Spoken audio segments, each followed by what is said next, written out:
દેખાડો વ્યૂ ઉપર વ્યૂ આવશે. મને શરમ આવે. તો જય માતાજી, જય શ્રી રામ ભાઈ બધાનું. ને આજે આપણે સવારમાં રેડી કમ્પ્લેટ નહીં ધોઈને ફ્રેશ થઈને આપણે હું અને જયદીપસિંહ આપણા મિત્ર બંને ઉપડા છીએ કોલેજ ફી ભરવા માટે જવાનું છે.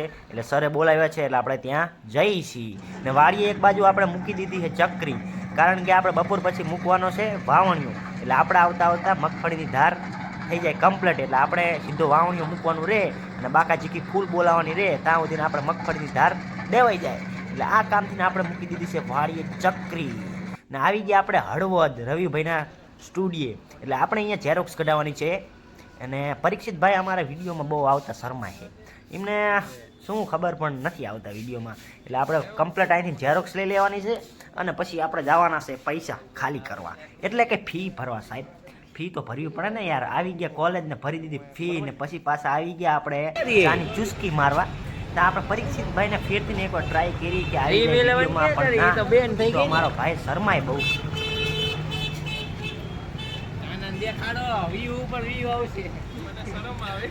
મને શરમ આવે.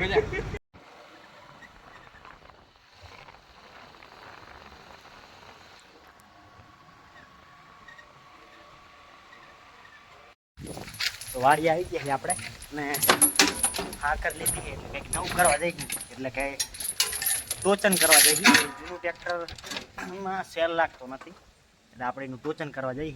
મજા આવશે, બન્યા રહેજો આગળ વિડીયોમાં.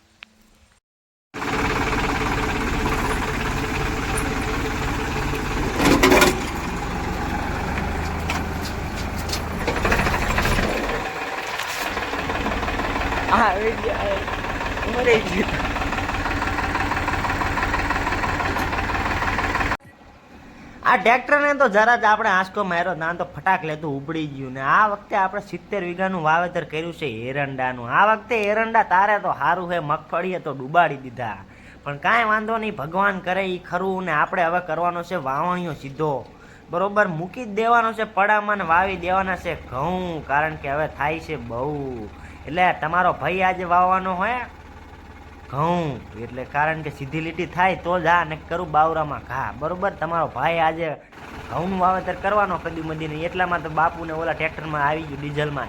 એ તો રિપેર કરશે, પણ આપણે દેવા જ ભાઈ ખવડનું મૂક દઈએ આપણે રાણાને દીધે ન આવે.